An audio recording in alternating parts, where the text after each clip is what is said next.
c'est un travail de détective. Parce qu'évidemment, si c'est marqué la ville de Saint-Jérôme à côté de l'église, ça, c'est pas compliqué à trouver.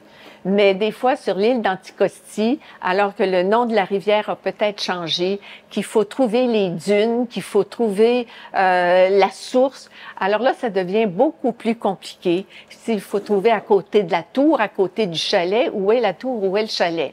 Alors, ça devient vraiment un travail de détective. Et c'est pour ça que j'aime ça. C'est tout un défi à relever. Au Jardin botanique de Montréal se trouve l'une des plus grandes collections botaniques du Canada. L'herbier Marie-Victorin compte plus de 700 000 spécimens hébergés à 16 degrés dans les locaux du Centre sur la biodiversité de l'Université de Montréal. La collection est chaque jour mieux répertoriée grâce à des bénévoles. Alors, Marie-Victorin, c'est celui qui a fondé l'herbier ici au Jardin botanique à partir de ses propres spécimens à lui, de son propre herbier. Et depuis, eh bien, il y a des spécimens qui nous arrivent de partout du Canada et même d'à travers le monde, que ce soit des dons de récolteurs, que ce soit des institutions qui ferment et qui doivent se départir de leur herbier. Il y a des étudiants aussi qui passent par l'herbier, qui font des récoltes et qui nous apportent le fruit de leur travail. La première étape, c'est vraiment le montage. La plante séchée est collée sur une feuille de carton. Deuxième étape, il y a l'étiquette qui doit être apposée à cette plante-là. L'étiquette qui contient le nom de la plante, le nom du récolteur, l'endroit où ça a eu lieu, la date. Une fois que le montage est fait, que l'étiquette est collée, on fait la saisie de toute cette information-là qui se trouve sur l'étiquette dans la base de données de l'herbier où le nom du récolteur, etc.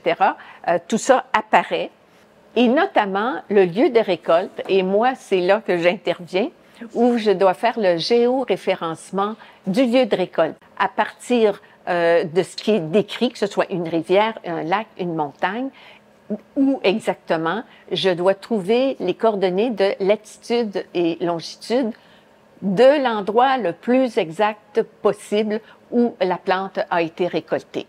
Il y a une autre étape très importante, c'est la photographie des spécimens.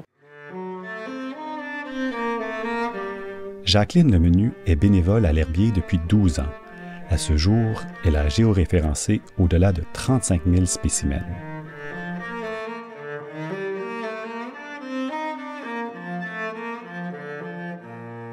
Ici, on a un spécimen de Ranunculus, récolté par le frère Marie-Victorin et son collègue, le frère Roland Germain, exactement le 1er août 1926, à la rivière Aubexy. Ça, c'est sur l'île d'Anticosti, plus précisément dans un marécage boisé près de l'embouchure.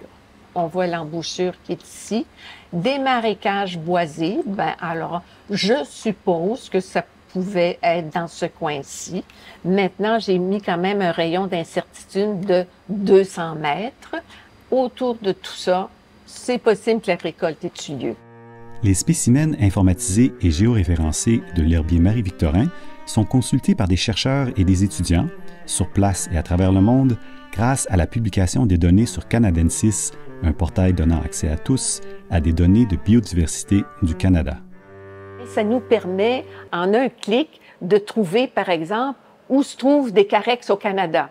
Des chercheurs du monde entier en botanique peuvent avoir accès à ça et trouver peut-être un spécimen qui les intéresse particulièrement dans le fin fond du Québec ou fin fond du Yukon ou du territoire du Nord-Ouest.